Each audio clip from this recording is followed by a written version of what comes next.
Have you ever had negative thoughts in your mind that you aren't good enough, that you'll never be successful? If so, you're not alone. I've had those thoughts playing in my mind ever since I took the leap to become an entrepreneur. It's a dirty, dark secret that no one likes to talk about, as the glamorization of becoming an entrepreneur is shown in the media. I realized that in order to succeed, I needed help. We all do. So I decided to go all in on myself, spending thousands of hours in the trenches, reading, joining groups, listening to podcasts, hiring coaches to develop a bulletproof morning routine for success. Join me on my journey as together we build our morning fire to ignite our lives as entrepreneurs. My name is Jeff Wickersham, and this is the Morning Fire for Entrepreneurs podcast.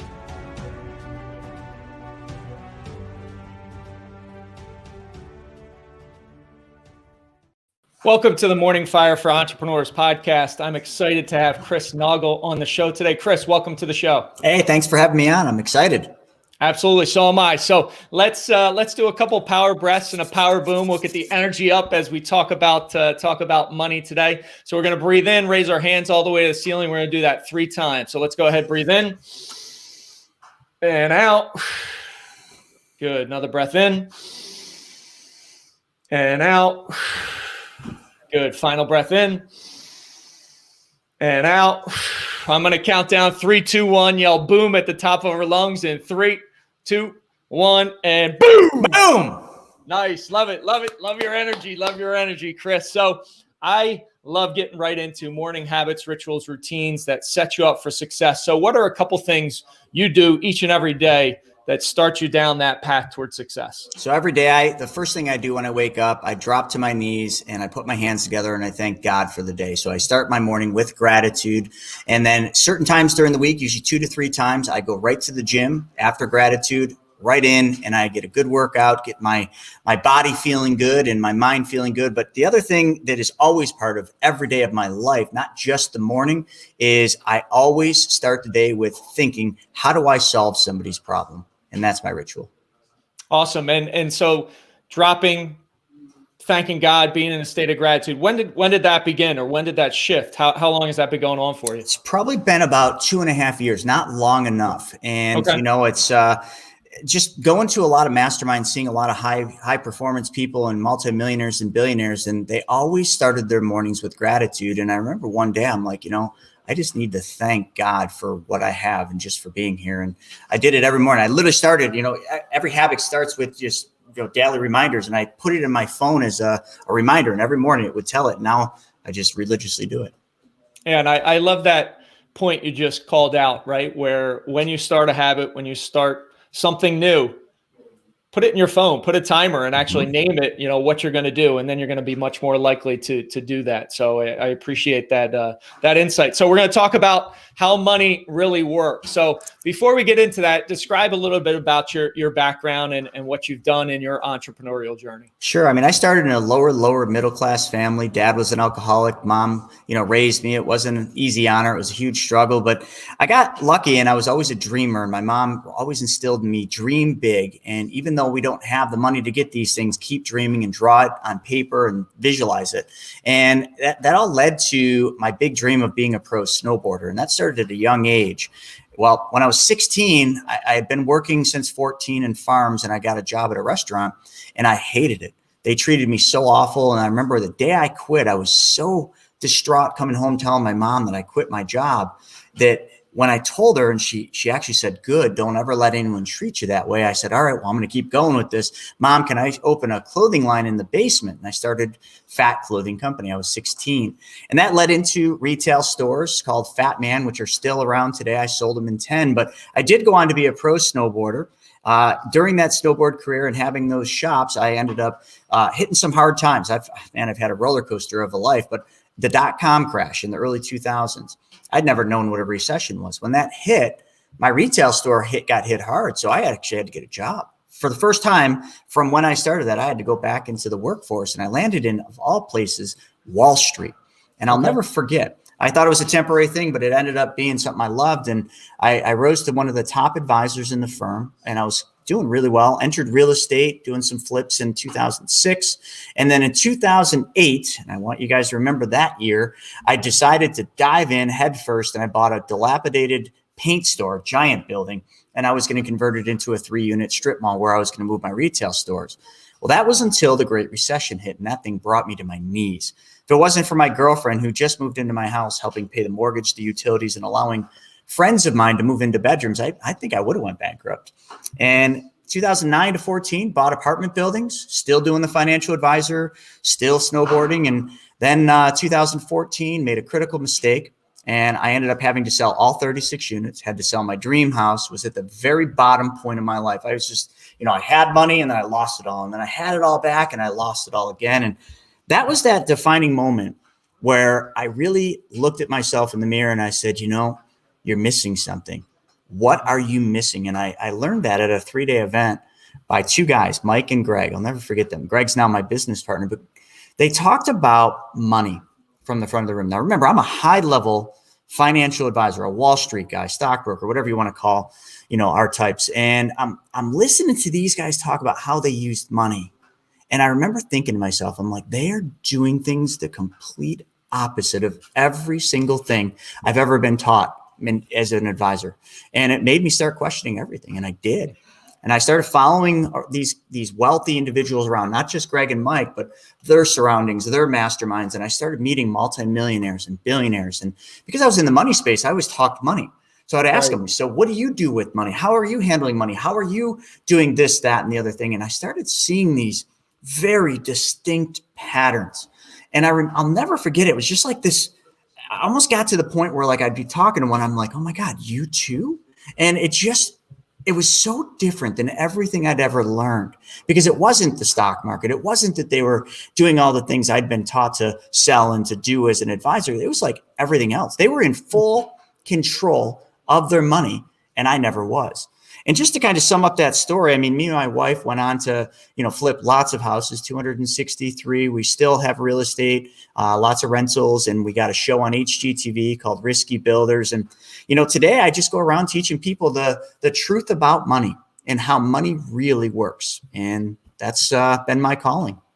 I love the story of how you had those ups and downs, right? And you got to that point, and I that's very familiar in my entrepreneurial journey. And I would say a lot of entrepreneurs, business owners, solopreneurs, right? There's a lot of peaks, but there's a lot of valleys. And you got to that breaking point, and then you said, something needs to change, right? And luckily you surround yourself with people that, especially from a financial and a money perspective, did things differently. And it sounds like you were a sponge, right? Just asking questions and absorbing everything that you could from those type of people. Is that correct? Absolutely. I was a sponge, and I was also just in utter awe, because remember, when you spend that many years up to that point, it was 14, 15 years in Wall Street, you think you know everything. And now all of a sudden, these people which were far more successful than I was, were telling me what they were doing, and it was everything against what I was taught to do. So a sponge is exactly what I was. And I just sat back and just took notes. Love it. Love it. So how money really works. I know that was a topic you wanted to touch on. So let's dive into that a little bit. Let's do it. Well, first thing, and I know we're limited on time, so I'm going to do this as a demonstration. Some of you are listening, some of you are watching this, so I'm going to call it out. I want you to think about what you've been taught to do with your money. We've been taught very efficiently to work for money, to go out, get a job, work really hard, start a business, work, make money. But we've never been taught to make our money work for us. And also, when we've been taught to make money, let's just say I made $100. I'm holding $100 bill in my hand. What do we do with this money? Don't we take this $100, take it to the bank and give it to the bank teller and deposit the money in traditional banks? That's what we do. But when we do that, we are truly giving up control of our most valuable dollars. This $100 in my hand is worth the most today. And if you don't believe that, how many candy bars could you have bought 20 years ago for $1? The answer is a lot more than today. So this 100 will never be worth more because of inflation. So we give up control of that money. We put it in the bank account. And what does the bank do? Do they take this 100, put it in my little box in the back with my name on it? No, Jeff, they take that $100 and they move that money. They right behind us in those cubicles, they lend it out, they move it, they make money on our money. But yet we're okay just leaving it there and getting them. Well, today they barely give us any interest. Right. But let's also think about the one thing I just said. What does the bank actually do? They move money. They take deposits in, they move the money out. They take it in, they move it out. A lot of people think in order for their money to move and work for them, they need to leave it sit. But the absolute opposite is happening when you leave your money sit. Your money is dying. Just like fish in a stagnant pond, they're dying. But fish in a raging river, they're alive. They're moving. They're full of life. Your money needs to move. So let's go one step further. Let's take that $100 and let's not pretend that it goes into the bank. Let's pretend it goes into those awesome retirement plans that we've been trained and taught to put our money into, commonly called 401ks. Yep. So we get our paycheck, and right on our paycheck stub, we don't even get the 100 anymore. It just goes into the 401k or the retirement plan. So think about what you're doing there. Number one, you're giving up control of your money, but you're giving it up in exchange of getting that money back someday in the future, 5, 10, 15 years, whatever it is, to take it back out. 59.5 is the magic number. So our money had to sit there in somebody else's control that entire time. And it goes up and down in the market. But when we take that money back, we're taking back weaker dollars, and those dollars are taxed at a higher rate because taxes aren't going down, folks. They're going up. So that's what we've been taught to do. And it's funny because Jeff, we do things with money we would just never, ever do with things that money buys. Let me give you an example. Would you ever go to the grocery store, buy a really nice Italian loaf of bread, come home, put it in the freezer, close the freezer door, but then wait 5, 10, or 15 years, come back, open the freezer door, take out that loaf of bread, look at it and say, oh, I can't wait to eat that. You wouldn't touch that thing. It'd be freezer burned. You throw it in the garbage. Would you ever buy your dream car? And then right when you're about to get the keys to drive it away, you say, oh, hold on a sec. I got to wait 5, 10, or 15 years to drive that car. That's silly. And you would never buy your dream house with your significant other. And then right when you're about to have the opportunity to move in, say, honey, sorry, we have to wait 5, 10, or 15 years to move into the house. We seriously have been taught to do things with money that we would never do with things that money buys. Now, let me get to the point. What is the truth about money? How does money really work? Well, if you study the wealthy, the Rothschilds, the Rockefellers, Walt Disney, Ray Kroc, you could go straight down the line, Warren Buffett. I mean, I could go on and on, but if you study what these wealthy individuals do with money, they don't do what we do. They don't park their money. They don't put their money and leave it sit. They move it, but they don't move it the way we do. See, here's the thing I learned. Now, let me go back to that Mike and Greg story. Mm-hmm. That guy, Mike, was a hard money lender, and also he had a show on A&E for flipping houses. And I was in Salt Lake City with Mike at the Cheesecake Factory, and we're talking about, lending and deals and everything else. And I was borrowing money on another deal. And I just said to him, I said, so Mike, where do you lend money from? Where does all this money come from? Not how much money do you have, but where does it come from? And he said, well, some comes from self-directed IRAs. I'm like, yeah, I figured that much because you're in control of the retirement account. And then he says, and the rest of it and most of it comes from my private bank. And I'm like, private bank, man, that sounds good. I lean in and I'm like, Mike, tell me more. What is this private bank? And he goes on and gives me all this descriptions of what this private bank is and how it works and what it does. And all of a sudden he says something that my Wall Street brain picks up on. And I'm like, oh, okay, there's no way you just said that. He said it again. And I'm like, all right, Mike, hang on a second, buddy. What you're talking about, correct me if I'm wrong, Mike, but you're talking about whole life insurance, right? That terrible place to put money. Is that what you're actually calling a private bank? He's like, yeah, precisely. But it's not a normal whole life insurance policy. It's a very specially designed and engineered whole life. I sat back and I said, Mike, dude, it doesn't work that way. And he says, leans into me and he very seriously looks at me and he says, Chris, if it doesn't work that way, how have I been lending money to you all these years? And I said, touche, teach me. And he says, I can't. This guy, Brent, taught me how to do this. So I got a hold of this guy, Brent, and he said, all right, before I can show you or talk to you, you got to watch a 90-minute video. And I was like, Brent, I'm an advisor. I know all this stuff. Just teach me. Mm-hmm. And he said, watch the 90-minute video. So I did. And that's where the journey began. And that's that secret, that thing that I was telling you that they all use. So now let me tell you how that works, if I may, Jeff. Yeah, absolutely. So we're taught to make money. Again, I got the $100 in my hand, and we're taught to put it in the bank and give up control. But what the wealthy do is they change just one thing. And this is all you all need to do is change one thing. And that's where this savings, this $100 that I was going to save, goes first. Instead of giving up control and putting it in someone else's bank, what the wealthy do is they take that money and they put it into their own private bank. And what is their own private bank? Well, back in the day when the Rockefellers were around, they didn't deposit large sums of money in banks. They used mutually owned giant insurance companies. Why? because they're safer, they're bigger, they're more financially sound than banks. So how do you get your money in a giant insurance company? You don't walk through the front door and say, hey, I'm here, I've got my money, can you please deposit this in your general account and also pay me those awesome 4% returns that you guys, have and can give to people. The insurance company with their security guards would walk you right back out the front door.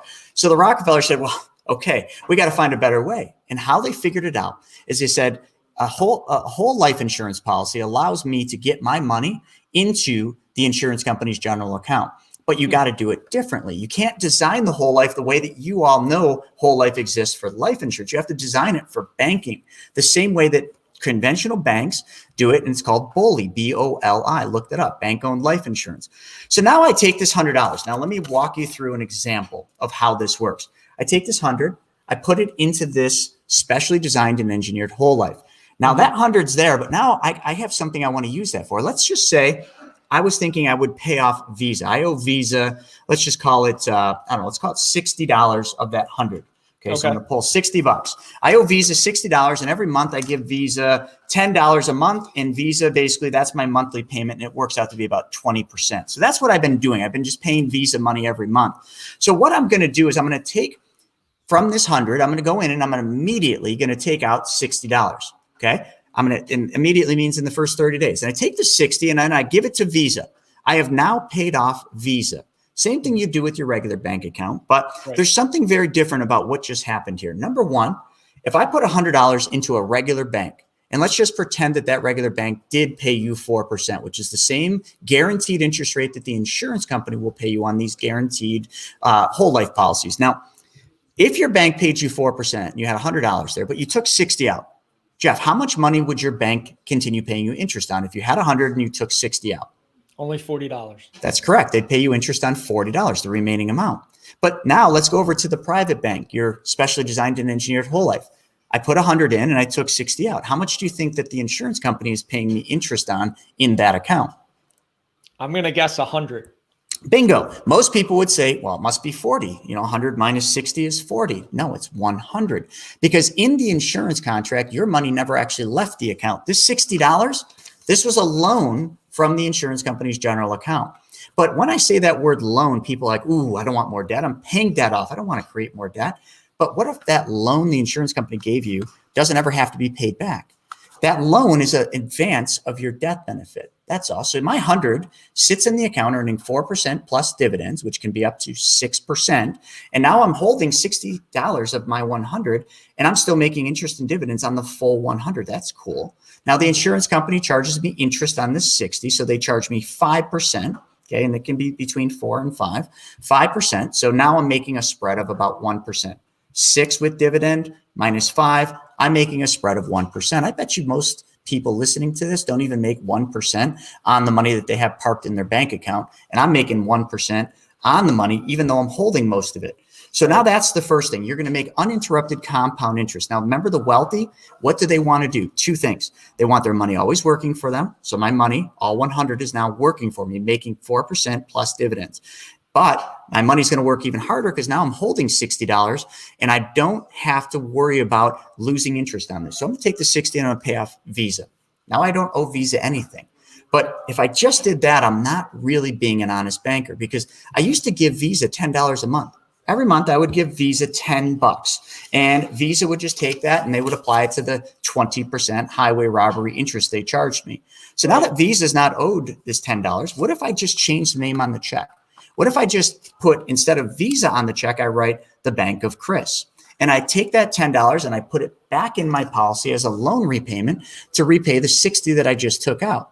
Nothing changed. I didn't work any harder. I didn't work any longer. I didn't take on any risk. And I certainly didn't lose control. I actually took back control.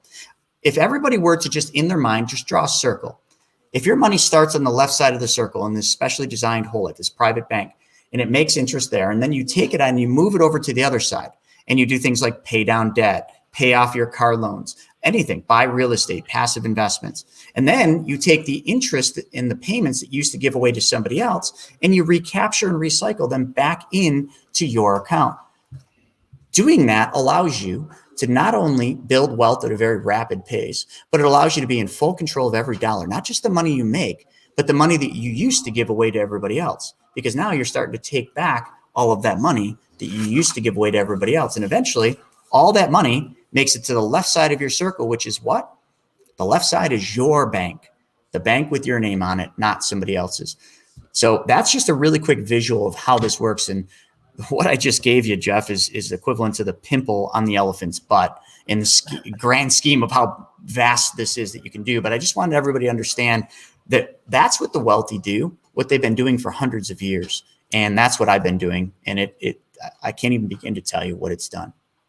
I love that. And it's so just eye-opening compared to what we've been taught and what, Chris, you even alluded to it, right? What you were taught and in the financial industry. And all of a sudden, I'm sure your world was just shaken to its core and blown when you kind of really dove into how it works and uncovered it, I'm sure, right? I remember when I first saw it, when Brent actually like told me all about it, and I went to Mexico to see him present. I felt like I was so overwhelmed with like just excitement when I heard how this works, and I visualized how it could work in my life. I probably should have got up out of my chair, went and ran around the building a couple of times just to get that excitement out, and sat back down, because it's like having 10 Red Bulls and just trying to sit still. That's what I was like. Yes. And it's funny because that was then and this is now. And that was 2014 when I first started learning this. We're 2021. And the difference in my life from then until now is profound. And it's not profound because I got lucky or because I had some big windfall of money that came in from an inheritance. No, I literally have finally succeeded in taking back every single penny that I used to give away to everybody else. All those debts, the car payments and everything else, I make all those payments to myself every month. And I used to give them away, and that money never used to come back to my family. And now it all sits in my, we can call it a family bank, a private bank, whatever you want to call it. That's amazing. And I think the key word there, actually, I know is control. 100%. Right? And you nailed it. I know before we jumped on the podcast, I've been invested in real estate for many years. And that's about control. I control the property, the rent, all those things. And when we give it to a bank, when we put it in a 401k, we lose total control of what's being done with our money. Yeah, you're right. And, like I mentioned real estate earlier with the show and everything, but, I will tell everybody, look them right in the eye, and I don't care who they are. I will tell them real estate is single-handedly the greatest investment ever in our lifetimes, because it is the one place that you can control the outcome. You can control the appreciation by forcing appreciation through renovations. You're in control of all of it, except for right now with these moratoriums. But we're not going to go there. But that's a beautiful place. But first and foremost, to do real estate, you got to have some money. I know there's people that saying you don't need money to do real estate, but Jeff, you ever done a real estate deal with zero money? I have, but it was back in 2006, 2007. Oh, well, that was different. They were just writing loans like crazy. But nowadays, no, you need 30% down for a rental property. Well, you need something. You need some money, and that money's got to start somewhere. So most people have it sit in a bank account.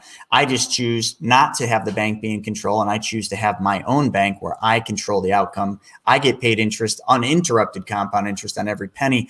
And I love Albert Einstein. He's obviously a genius when it comes to mathematics, and he always talked about compound interest as being the eighth wonder of the world. And he said it's the most powerful thing in the universe. Those that understand it earn it. Those that don't pay it. And I know that just seems like a cliche kind of saying, but think about it. Are you in control or are you giving up control? Because it's really exactly what he was saying. And the difference is really just that one thing. It's changing where your money goes first and understanding that principle that Albert Einstein talked about. Yeah, and I love, I don't know if you've read Darren Hardy's book, The Compound Effect. You get 1% better each day for an entire year. You'll be 37 times better at the end of the year. Not 37%, 37 times better. And it's crazy when and I love the Einstein quote as well. I mean, it's just so powerful, the compound effect. So Chris, I love all this, those details and that information. Definitely my mind is a little bit blown and spinning, which I love it. And I'm sure the audience is as well. Where can people find you?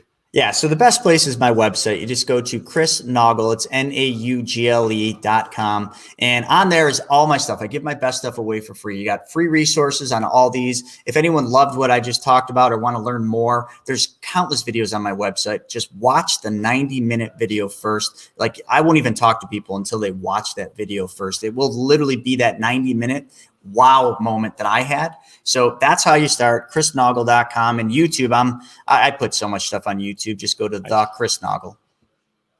Awesome, Chris. Thank you so much for being on the show. It was my honor and privilege. Thank you for having me on. Thanks for listening. Thanks for watching. Rise, fight, love, repeat, everyone, and have a great day. I'll talk to you soon.